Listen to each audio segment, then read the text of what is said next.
오늘 새벽 5시 30분 알람이 울렸습니다.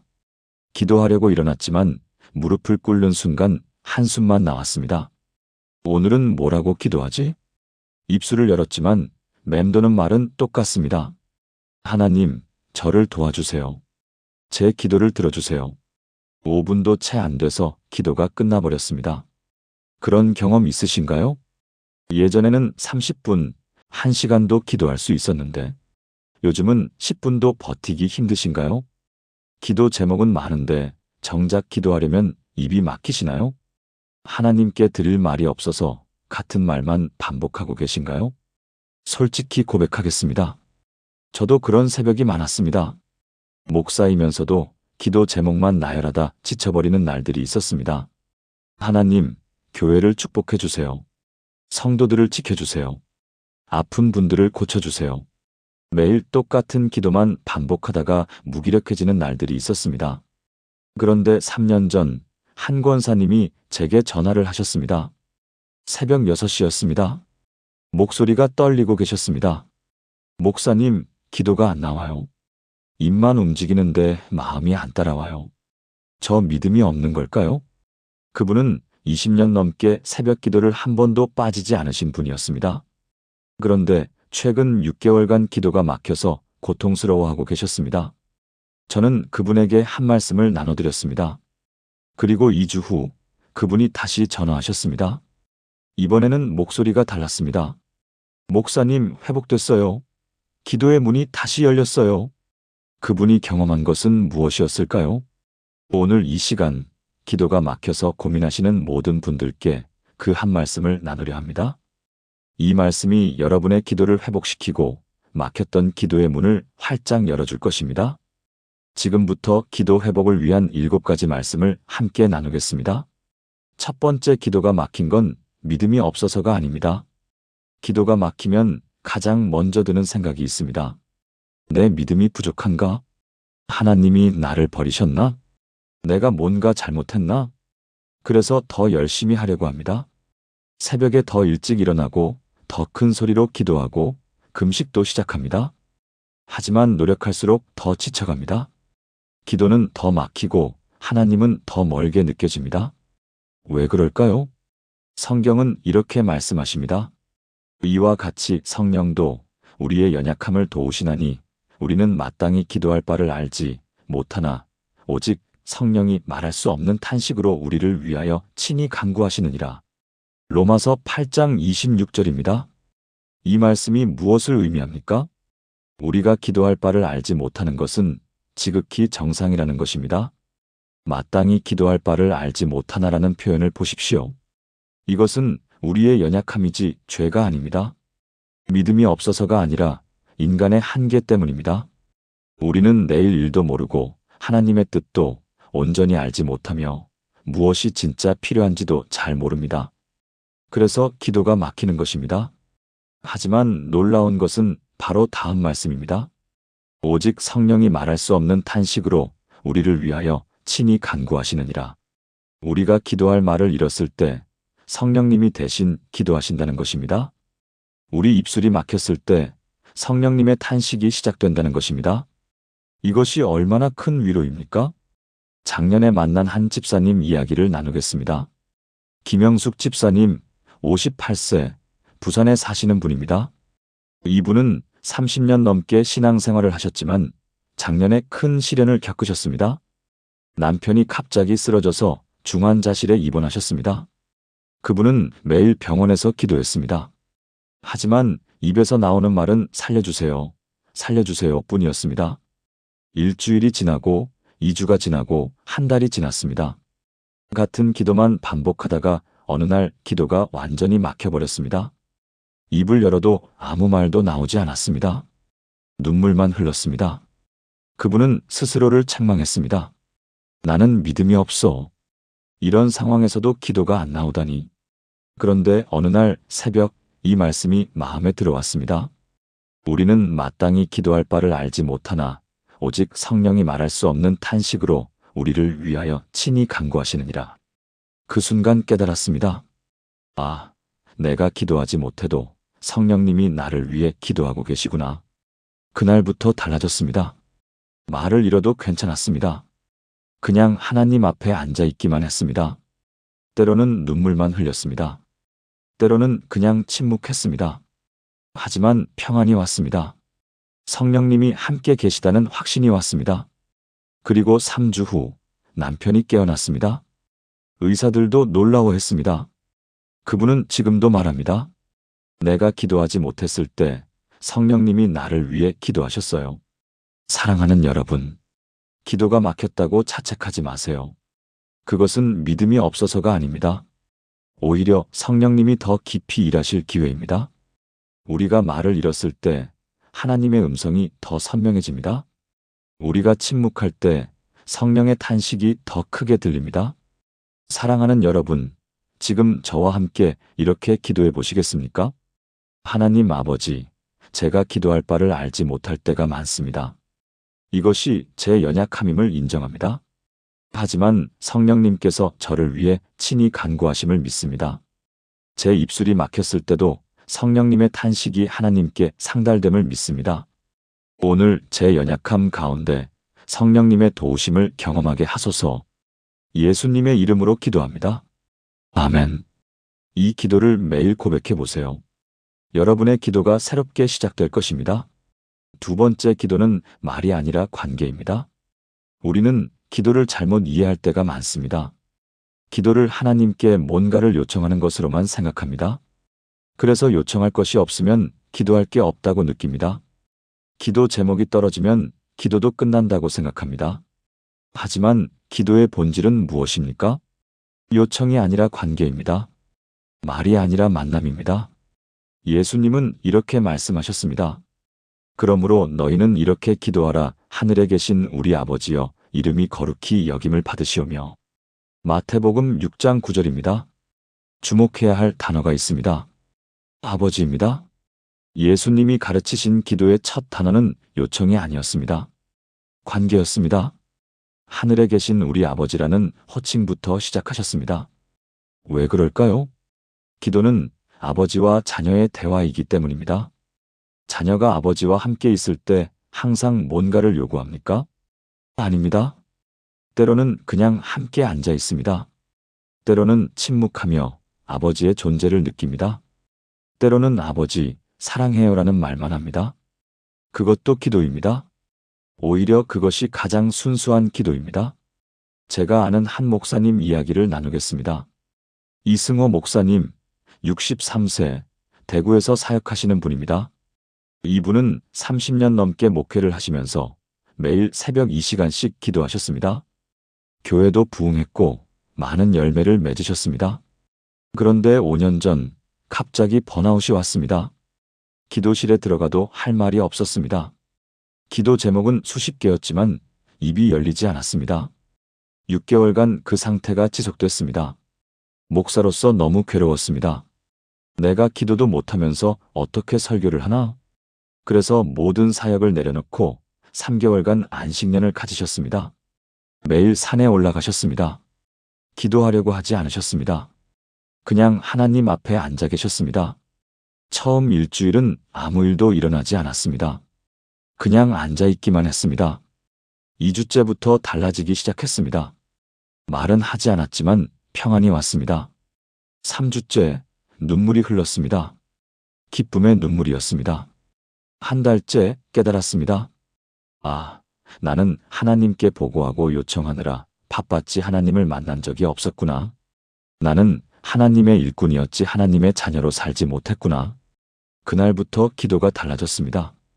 기도 제목 목록을 들고 가지 않았습니다. 그냥 아버지라고 부르며 시작했습니다.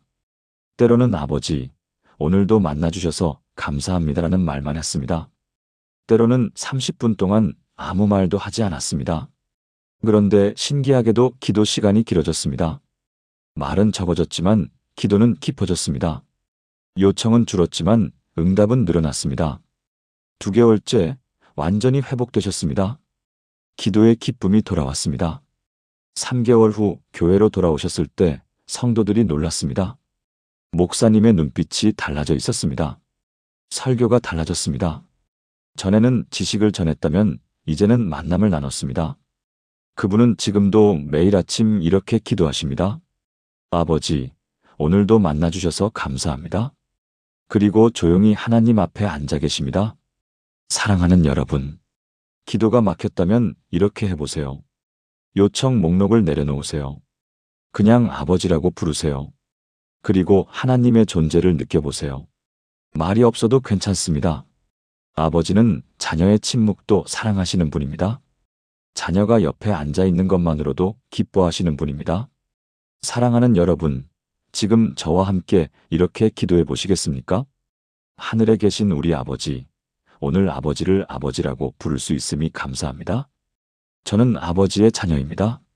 아버지 앞에 나올 수 있는 특권이 제게 있습니다. 오늘 제가 많은 말을 하지 않아도 아버지께서 저를 기뻐 받으심을 믿습니다. 아버지와의 관계 안에서 참된 기도를 회복하게 하소서. 예수님의 이름으로 기도합니다. 아멘. 이 고백으로 매일 기도를 시작해 보세요. 여러분의 기도가 새로운 차원으로 들어갈 것입니다. 세 번째 침묵도 기도입니다. 현대 기독교는 말이 많습니다. 큰 소리로 기도하고, 긴 시간 기도하고, 많은 말로 기도합니다. 마치 말이 많아야 기도를 잘하는 것처럼 여깁니다. 하지만 성경은 다르게 말씀합니다. 너희는 기도할 때에 이방인과 같이 중언부언하지 말라. 그들은 말을 많이 하여야 들으실 줄 생각하느니라.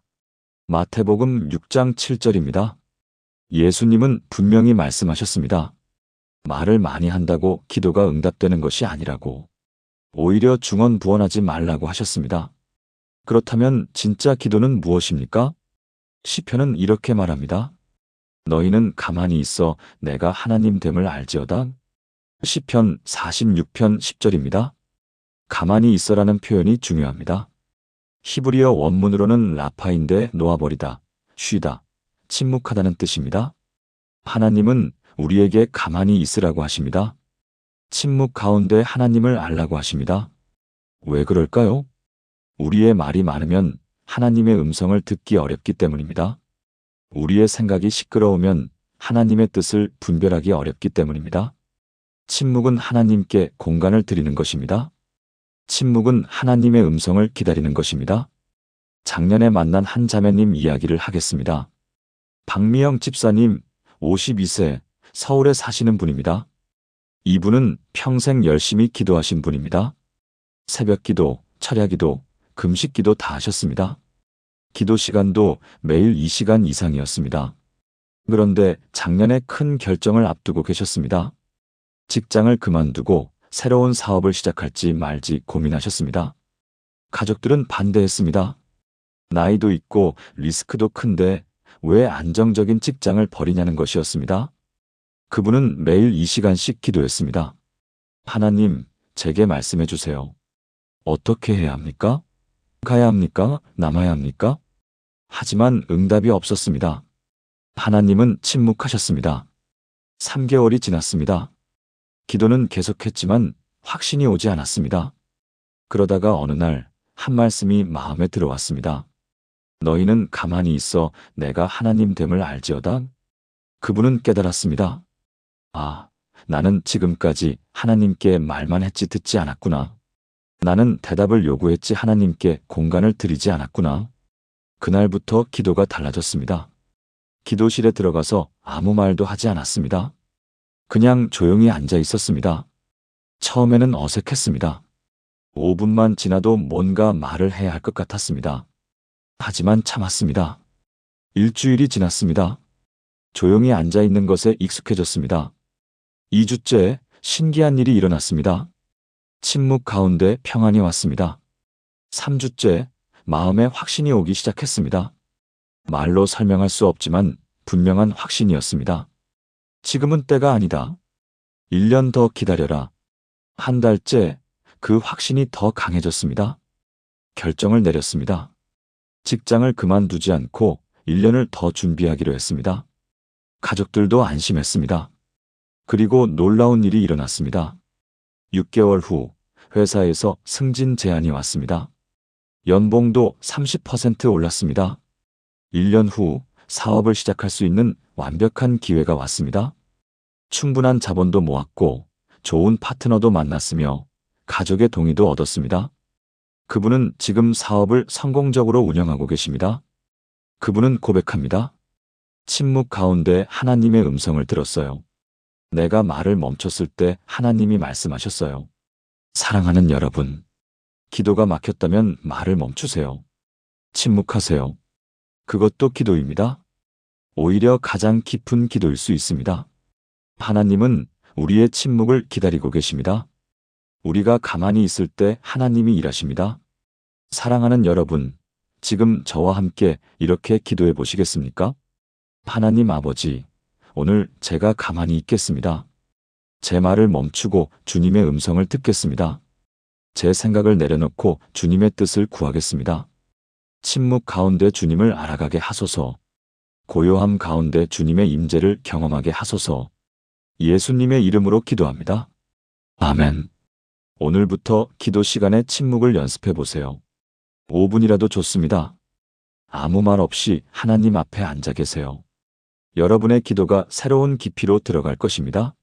네 번째 말씀이 기도가 됩니다. 많은 사람들이 기도할 말이 없다고 합니다. 하지만 우리에게는 이미 완벽한 기도 교본이 있습니다. 바로 성경입니다. 성경 말씀을 기도로 드리면 됩니다. 말씀을 읽다가 마음에 와닿는 구절을 붙잡고 기도하면 됩니다. 이것을 말씀 기도라고 합니다. 사도 바울은 이렇게 말씀하셨습니다. 그리스도의 말씀이 너희 속에 풍성히 거하여 모든 지혜로 피차 가르치며 권면하고 시와 찬송과 신령한 노래를 부르며 감사하는 마음으로 하나님을 찬양하고. 골로새서 3장 16절입니다. 그리스도의 말씀이 너희 속에 풍성히 거하여라는 표현을 보십시오. 말씀이 우리 안에 가득할 때 무슨 일이 일어납니까? 가르침과 권면과 찬송과 찬양이 나옵니다. 기도가 흘러나옵니다. 말씀이 있으면 기도가 막히지 않습니다. 말씀이 기도의 재료가 되기 때문입니다. 실제로 성경의 많은 기도들은 이전 말씀을 인용한 것입니다. 다윗의 시편을 보세요. 모세오경의 말씀들이 담겨 있습니다. 예수님의 기도를 보세요. 구약의 말씀들이 녹아 있습니다. 초대교회 성도들의 기도를 보세요. 예수님의 말씀과 약속들이 기도가 되었습니다. 우리도 그렇게 하면 됩니다. 2년 전에 만난 한 청년 이야기를 하겠습니다. 김준호 집사님, 35세, 인천에 사시는 분입니다. 이분은 직장인인데 매일 새벽 기도를 하려고 노력하셨습니다. 하지만 항상 같은 문제가 있었습니다. 기도할 내용이 없었습니다. 하나님, 오늘도 직장 일을 잘하게 해주세요. 가족을 지켜주세요. 건강 주세요. 매일 똑같은 기도만 5분 정도 하고 끝났습니다. 그러다가 어느 날 선배 집사님께 조언을 구했습니다. 선배는 이렇게 말했습니다. 준호야, 성경 읽고 기도해봐. 말씀을 읽다가 마음에 와닿는 구절이 있으면 그걸로 기도하는 거야. 처음에는 반신반의했습니다. 하지만 다음 날부터 시도해봤습니다. 첫날 시편 23편을 읽었습니다. 여호와는 나의 목자시니 내게 부족함이 없으리로다. 이 구절이 마음에 와닿았습니다. 그래서 이렇게 기도했습니다. 하나님, 주님은 나의 목자이십니다. 제게 부족함이 없게 하소서. 오늘 직장에서 필요한 모든 것을 채워주소서. 신기하게도 기도가 이어졌습니다. 푸른 초장에 누이시며 쉴만한 물가로 인도하시는도다. 주님, 오늘 저를 평안한 곳으로 인도하소서. 스트레스 가운데서도 주님 안에서 쉼을 누리게 하소서. 내 영혼을 소생시키시고 주님, 제 지친 영혼을 새롭게 하소서. 오늘도 주님의 능력으로 충만하게 하소서. 그렇게 시편 23편 전체로 기도했습니다. 그날 기도 시간이 30분이나 되었습니다. 이전에는 5분도 안 됐는데 말입니다. 며칠 후에는 시편 91편으로 기도했습니다. 일주일 후에는 로마서 8장으로 기도했습니다. 한 달이 지나자 기도가 완전히 달라졌습니다. 말씀이 기도가 되고 기도가 말씀이 되었습니다. 3개월 후 놀라운 변화가 있었습니다. 직장 생활이 달라졌습니다. 이전에는 항상 불안하고 초조했는데 이제는 평안했습니다. 문제가 생겨도 말씀이 떠올랐습니다. 기도할 내용도 넘쳐났습니다. 6개월 후 직장에서 승진했습니다. 동료들이 그의 변화를 알아챘기 때문입니다. 1년 후, 그는 직장 내 성경 공부 모임을 시작했습니다. 지금은 10명이 함께 말씀으로 기도하고 있습니다. 그분은 고백합니다. 말씀이 제 기도를 살렸어요. 이제는 기도할 내용이 넘쳐나요. 사랑하는 여러분, 기도가 막혔다면 성경을 펴세요. 말씀을 읽으세요. 그리고 그 말씀으로 기도하세요. 시편 하나만 있어도 30분은 기도할 수 있습니다. 로마서 8장 하나만 있어도 1시간은 기도할 수 있습니다. 말씀이 기도의 샘이 됩니다. 말씀이 기도의 불씨가 됩니다. 사랑하는 여러분, 지금 저와 함께 이렇게 기도해 보시겠습니까? 하나님 아버지, 주님의 말씀이 제 기도의 재료가 되게 하소서. 말씀을 읽을 때 제 마음에 와닿는 구절을 주시고 그 말씀으로 기도하게 하소서. 그리스도의 말씀이 제 속에 풍성히 거하게 하소서. 말씀이 제 입술에서 기도로 흘러나오게 하소서. 예수님의 이름으로 기도합니다. 아멘. 오늘부터 말씀 기도를 시작해 보세요. 성경을 읽다가 마음에 와닿는 구절 하나를 붙잡고 5분만 기도해 보세요. 여러분의 기도가 풍성해질 것입니다. 5번째 감사가 기도의 문을 엽니다. 기도가 막히는 가장 큰 이유 중 하나는 불평과 원망입니다. 안 되는 것만 보고 없는 것만 생각하고 아픈 것만 붙잡습니다. 그러면 기도가 막힙니다. 하나님이 멀게 느껴집니다. 하지만 감사하면 달라집니다. 감사는 기도의 문을 여는 열쇠입니다. 사도 바울은 이렇게 말씀하셨습니다. 아무것도 염려하지 말고 다만 모든 일에 기도와 간구로 너희 구할 것을 감사함으로 하나님께 아뢰라. 빌립보서 4장 6절입니다. 주목할 단어는 감사함으로입니다. 바울은 기도할 때 감사와 함께 하라고 말씀하십니다. 감사 없는 기도는 불완전합니다. 감사가 있는 기도는 능력이 있습니다. 왜 그럴까요? 감사는 우리의 시선을 바꾸기 때문입니다. 없는 것에서 있는 것으로, 안 되는 것에서 된 것으로, 앞으로 될 것으로. 감사는 믿음의 표현입니다. 이미 받은 것처럼 믿으라는 예수님의 말씀을 실천하는 것입니다. 작년에 만난 한 권사님 이야기를 하겠습니다. 이순자 권사님, 67세, 광주에 사시는 분입니다. 이분은 3년 전 남편을 먼저 하늘나라로 보내셨습니다. 그 후로 기도가 막혔습니다. 기도하려고 하면 원망만 나왔습니다. 하나님, 왜 이렇게 빨리 데려가셨습니까?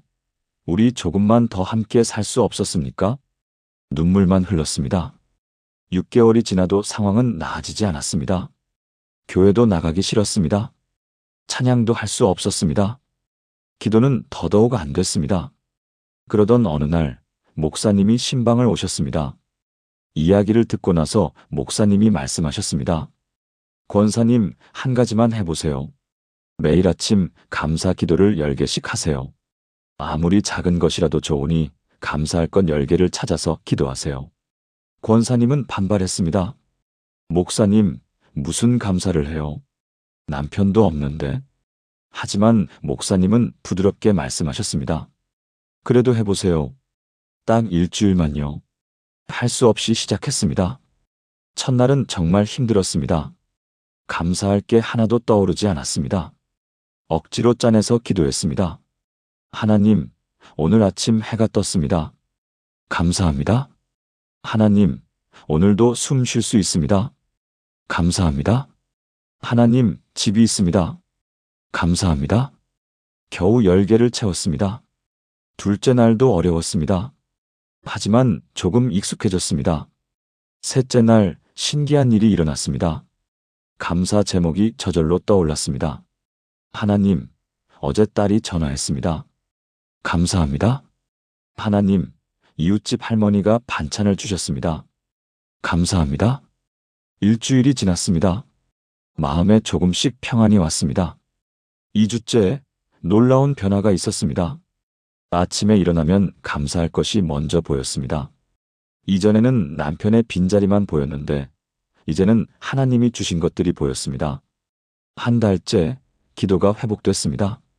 감사로 시작하니 다른 기도도 자연스럽게 나왔습니다. 3개월 후 완전히 달라졌습니다. 매일 아침 감사 기도를 20개씩 하게 됐습니다. 6개월 후 교회에서 새가족 신방 팀장을 맡으셨습니다. 1년 후 남편을 잃은 다른 권사님들을 위한 위로 모임을 시작하셨습니다. 지금은 10명이 함께 모여서 매주 감사 간증을 나눕니다. 그분은 고백합니다. 감사가 제 기도를 살렸어요. 감사가 제 삶을 바꿨어요. 사랑하는 여러분, 기도가 막혔다면 감사로 시작하세요. 작은 것이라도 좋습니다. 오늘 아침 눈을 뜬 것, 밥을 먹을 수 있는 것, 가족이 있는 것, 무엇이든 감사할 수 있습니다. 감사로 시작하면 기도의 문이 열립니다. 감사로 시작하면 하나님이 가까이 오십니다. 사랑하는 여러분, 지금 저와 함께 이렇게 기도해 보시겠습니까? 하나님 아버지, 오늘도 제게 생명을 주셔서 감사합니다. 숨 쉴 수 있게 하시고, 볼 수 있게 하시고, 들을 수 있게 하심을 감사합니다. 사랑하는 가족을 주셔서 감사합니다.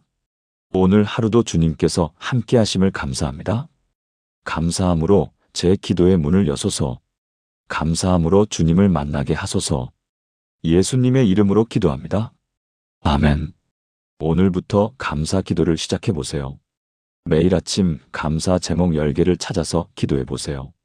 여러분의 기도가, 여러분의 삶이 완전히 달라질 것입니다. 6번째, 함께 기도하면 회복됩니다. 혼자 기도하기 힘들 때가 있습니다. 혼자서는 기도가 안 나올 때가 있습니다. 그럴 때는 함께 기도하면 됩니다. 예수님은 이렇게 약속하셨습니다. 진실로 다시 너희에게 이르노니 너희 중에 2사람이 땅에서 합심하여 무엇이든지 구하면 하늘에 계신 내 아버지께서 그들을 위하여 이루게 하시리라. 2-3사람이 내 이름으로 모인 곳에는 나도 그들 중에 있느니라. 마태복음 18장 19에서 20절입니다. 2사람이 합심하여라는 표현을 보십시오. 혼자가 아닙니다. 함께입니다. 2-3사람이 내 이름으로 모인 곳이라는 약속을 보십시오. 예수님이 함께 계신다는 약속입니다. 혼자 기도할 때보다 함께 기도할 때 더 큰 능력이 있습니다. 혼자 기도할 때보다 함께 기도할 때 더 큰 위로가 있습니다. 왜 그럴까요? 첫째, 서로 힘이 되기 때문입니다. 한 사람이 약할 때 다른 사람이 붙들어 줍니다. 한 사람이 기도가 막혔을 때 다른 사람이 기도해 줍니다. 둘째, 예수님이 함께 계시기 때문입니다. 2-3사람이 모인 곳에 예수님이 오신다고 약속하셨습니다. 6개월 전에 만난 한 부부 이야기를 하겠습니다. 정민수 집사님 부부, 45세와 43세, 수원에 사시는 분들입니다. 이 부부는 결혼 15년 차인데 작년에 큰 위기를 겪었습니다. 사업이 어려워지면서 경제적 압박이 심해졌습니다. 부부 사이도 소원해졌습니다. 대화도 줄고 다투기만 했습니다. 남편은 새벽마다 혼자 기도했습니다. 하지만 기도가 안 됐습니다. 하나님 도와주세요. 그 말만 반복하다가 지쳐서 잠들었습니다. 아내도 마찬가지였습니다. 기도하려고 하면 남편에 대한 원망만 나왔습니다. 2사람 모두 기도가 막혔습니다. 그러던 어느 날 목사님이 제안하셨습니다. 2분이 함께 기도해 보시는 건 어떨까요? 남편이 말했습니다. 목사님, 그게 쉽나요? 얼굴 보기도 싫은데? 하지만 목사님은 권면하셨습니다. 그래도 일주일만 해보세요. 매일 아침 5분씩만요. 할 수 없이 시작했습니다. 첫날은 어색했습니다. 남편이 먼저 기도했습니다. 하나님, 우리 가정을 도와주세요. 짧은 기도였습니다. 아내가 기도했습니다. 하나님, 우리를 불쌍히 여기소서. 역시 짧았습니다. 2분 만에 끝났습니다. 둘째 날도 비슷했습니다. 하지만 셋째 날 달라지기 시작했습니다. 남편이 기도하는데 목이 메었습니다. 하나님, 제가 잘못했습니다. 아내에게 화만 냈습니다. 용서해 주세요. 아내의 눈에서 눈물이 흘렀습니다. 아내가 기도했습니다. 하나님, 저도 남편을 이해하지 못했습니다. 힘든 남편을 위로하지 못하고 원망만 했습니다. 이번에는 남편이 울었습니다. 그날 기도가 10분이 됐습니다. 일주일 후 완전히 달라졌습니다. 부부가 손을 잡고 기도했습니다. 서로를 위해 기도했습니다. 2주째 대화가 늘어났습니다. 기도 후에 커피를 마시며 이야기를 나눴습니다. 한 달째 부부 관계가 회복됐습니다. 함께 기도하니까 함께 웃게 됐습니다. 3개월 후 사업에도 전환점이 왔습니다. 새로운 거래처가 생겼습니다. 6개월이 지난 지금 그 부부는 매일 아침 30분씩 함께 기도합니다. 교회에서 부부 기도 모임도 시작했습니다. 지금은 옷상의 부부가 함께 모여서 기도하고 있습니다. 남편 집사님은 고백합니다. 혼자 기도할 땐 안 됐는데 함께 기도하니까 됐어요. 아내와 함께 기도하면서 우리 부부가 회복됐어요. 사랑하는 여러분, 기도가 막혔다면 혼자 하지 마세요. 누군가와 함께 하세요. 배우자와, 친구와, 셀 식구들과 함께 기도하세요. 두세 사람이 모인 곳에 예수님이 계십니다. 함께 기도하면 혼자일 때보다 더 큰 능력을 경험합니다. 함께 기도하면 서로가 힘이 됩니다. 사랑하는 여러분, 지금 저와 함께 이렇게 기도해 보시겠습니까? 하나님 아버지, 제가 혼자 기도하기 어려울 때 함께 기도할 동역자를 보내주소서. 두세 사람이 주님의 이름으로 모일 때 주님께서 함께 하심을 믿습니다. 제 가정이 기도하는 가정이 되게 하시고 제 친구들과 함께 기도하는 은혜를 주소서. 함께 기도할 때 더 큰 능력을 경험하게 하소서. 예수님의 이름으로 기도합니다. 아멘. 오늘부터 누군가와 함께 기도해 보세요. 가족이든 친구든 셀 식구든 한 사람만 찾아서 함께 기도해 보세요. 여러분의 기도가 여러분의 관계가 새로워질 것입니다. 7번째, 작은 기도부터 다시 시작하세요. 기도가 막혔을 때 가장 큰 실수는 포기하는 것입니다. 나는 기도를 못해. 나는 믿음이 없어. 그렇게 생각하고 아예 기도를 멈춰버립니다. 하지만 그렇게 하면 안 됩니다. 기도가 막혔을 때 필요한 것은 포기가 아니라 다시 시작입니다. 작은 기도부터 다시 시작하는 것입니다. 예수님의 제자들도 그랬습니다. 그들이 예수님께 요청했습니다. 주여 우리에게 기도를 가르쳐 주옵소서. 누가복음 11장 1절입니다. 제자들도 기도가 막혔습니다. 어떻게 기도해야 할지 몰랐습니다. 그래서 예수님께 도움을 구했습니다. 예수님은 어떻게 하셨습니까? 복잡한 기도를 가르치지 않으셨습니다. 아주 간단한 기도를 가르치셨습니다. 바로 주기도문입니다. 하늘에 계신 우리 아버지여, 이름이 거룩히 여김을 받으시오며. 짧고 간단합니다. 누구나 할 수 있습니다. 이것이 예수님의 방법입니다. 작고 간단하게 시작하는 것입니다. 복잡하게 생각하지 않는 것입니다. 한 달 전에 만난 한 청년 이야기를 하겠습니다. 송지훈 청년 28세, 대전에 사시는 분입니다. 이분은 대학 시절 열심히 신앙생활했습니다. 매일 큐티하고 기도했습니다. 그런데 졸업 후 직장 생활을 시작하면서 달라졌습니다. 너무 바빴습니다. 아침 7시에 출근해서 밤 10시에 퇴근했습니다. 기도할 시간이 없었습니다. 주말에도 피곤해서 쉬기만 했습니다. 2년이 지나자 기도가 완전히 끊겼습니다. 교회도 한 달에 한 번 갈까 말까 했습니다. 그러다가 작년 연말 큰 사건이 있었습니다. 교통사고를 당했습니다. 다행히 큰 부상은 없었지만 충격이 컸습니다. 병원 침대에 누워 생각했습니다. 나는 언제부터 하나님을 잃어버렸을까? 퇴원 후 기도하려고 했습니다. 하지만 입이 열리지 않았습니다. 2년 동안 안 하다 보니 어떻게 시작해야 할지 몰랐습니다. 30분을 앉아 있었지만 한마디도 못했습니다. 좌절했습니다. 나는 이미 늦었어. 기도도 못하는데. 그런데 그날 밤 한 생각이 들었습니다. 그래, 작은 것부터 시작하자. 한 문장이라도 좋으니까. 다음 날 아침 침대에 앉아서 한 문장만 기도했습니다. 하나님, 오늘도 저와 함께 해주세요. 그게 전부였습니다. 10초도 안 걸렸습니다. 하지만 기분이 좋았습니다. 할 수 있네. 이 정도는 할 수 있어. 둘째 날도 똑같이 했습니다. 하나님, 오늘도 저와 함께 해주세요. 셋째 날 한 문장을 더 추가했습니다. 하나님, 오늘도 저와 함께 해주세요. 오늘 하루를 주님과 함께 살게 하소서. 20초 정도 걸렸습니다. 일주일 후 자연스럽게 두 문장이 됐습니다. 2주 후 세 문장이 됐습니다. 한 달 후 5분 기도를 할 수 있게 됐습니다. 3개월 후 15분 기도를 할 수 있게 됐습니다. 6개월이 지난 지금 매일 아침 30분씩 기도하고 있습니다. 출근 전 6시에 일어나서 기도합니다. 그분은 고백합니다. 작은 것부터 시작했더니 됐어요. 한 문장부터 시작했더니 이제는 30분도 기도할 수 있어요. 사랑하는 여러분, 기도가 막혔다면 작게 시작하세요. 1시간 기도하려고 하지 마세요. 30분도 부담스럽다면 5분만 하세요. 5분도 어렵다면 1분만 하세요. 1분도 어렵다면 한 문장만 하세요. 하나님 감사합니다. 하나님 도와주세요. 하나님 사랑합니다. 이것도 기도입니다. 완벽한 기도입니다. 작은 것부터 시작하면 됩니다. 한 문장이 두 문장이 되고 1분이 5분이 되고 5분이 30분이 됩니다.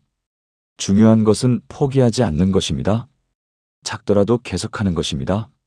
사랑하는 여러분, 지금 저와 함께 이렇게 기도해 보시겠습니까? 하나님 아버지, 오늘부터 작은 기도를 시작합니다. 비록 짧고 서툴지만 매일 주님 앞에 나아오겠습니다. 한 문장이라도 매일 드리겠습니다. 작은 시작을 축복하시고 크게 키워주소서. 작은 믿음의 씨앗을 큰 나무로 자라게 하소서. 예수님의 이름으로 기도합니다. 아멘. 오늘부터 작은 기도를 시작해 보세요. 한 문장이라도 좋습니다. 1분이라도 좋습니다. 매일 하세요. 그러면 여러분의 기도가 반드시 회복될 것입니다. 지금까지 나눈 7가지 말씀을 하나의 기도로 드리겠습니다. 함께 기도하시겠습니까? 전능하신 하나님 아버지, 오늘 이 시간 기도 회복에 관한 7가지 말씀을 주셔서 감사합니다. 기도가 막힌 것이 믿음의 부족이 아니라 인간의 연약함임을 깨닫게 하시고 성령님이 친히 우리를 위해 간구하심을 알게 하시니 감사합니다. 기도가 말이 아니라 아버지와의 관계임을 가르치시고 침묵도 기도가 됨을 알게 하시며 말씀이 기도의 재료가 됨을 깨우치시고 감사가 기도의 문을 여는 열쇠임을 보여주시며 함께 기도하는 은혜와 작은 기도부터 다시 시작하는 용기를 주셔서 감사합니다. 오늘 이 말씀을 들은 모든 분들의 기도가 회복되게 하소서. 막혔던 기도의 문이 활짝 열리게 하소서. 우리가 기도할 바를 알지 못할 때 성령님께서 친히 간구하시고 우리가 말을 잃었을 때 하나님의 음성이 들리게 하소서. 우리가 아버지라고 부를 때마다 하나님의 임재를 경험하게 하시고 침묵 가운데 주님을 알아가게 하소서. 말씀을 읽을 때 그 말씀이 기도가 되게 하시고 감사함으로 매일을 시작하게 하소서. 함께 기도하는 동역자를 보내주시고 작은 기도라도 매일 드릴 수 있는 은혜를 주소서. 이 모든 것을 통해 우리의 기도가 회복되고 하나님과의 관계가 깊어지며 삶이 변화되기를 간절히 기도합니다. 오늘부터 이 7가지를 실천하는 모든 분들에게 기도의 기쁨과 능력을 경험하게 하소서. 살아계신 예수 그리스도의 이름으로 기도합니다. 아멘. 사랑하는 여러분, 지금까지 기도 회복을 위한 7가지 말씀을 나눴습니다. 첫째, 기도가 막힌 건 믿음이 없어서가 아닙니다. 성령님이 우리를 위해 친히 간구하십니다. 둘째, 기도는 말이 아니라 관계입니다. 아버지와 자녀의 대화입니다. 셋째, 침묵도 기도입니다. 가만히 있을 때 하나님을 알게 됩니다. 넷째, 말씀이 기도가 됩니다. 성경 구절로 기도하면 기도가 풍성해집니다. 다섯째, 감사가 기도의 문을 엽니다. 감사로 시작하면 모든 것이 달라집니다. 여섯째, 함께 기도하면 회복됩니다. 두세 사람이 모인 곳에 예수님이 계십니다. 일곱째, 작은 기도부터 다시 시작하세요. 한 문장이라도 매일 하면 됩니다. 이 7가지가 여러분의 기도를 회복시킬 것입니다. 막혔던 기도의 문이 다시 열릴 것입니다. 오늘부터 이 7가지 중 하나만이라도 실천해 보세요. 여러분도 반드시 기도 회복의 은혜를 경험하게 될 것입니다. 여러분도 이런 은혜를 받으신 적이 있거나 지금 기도가 막혀서 고민하고 계시다면 댓글로 아멘이라고 남겨주세요. 함께 기도하겠습니다. 이 영상이 도움이 되셨다면 좋아요를 눌러주시고 기도가 막힌 다른 분들에게도 이 소식을 전해주세요. 구독과 알림 설정도 부탁드립니다. 여러분의 기도가 회복되고 기도의 문이 활짝 열리기를 축복합니다. 하나님의 은혜가 여러분과 여러분의 가정에 충만하기를 기도합니다. 감사합니다.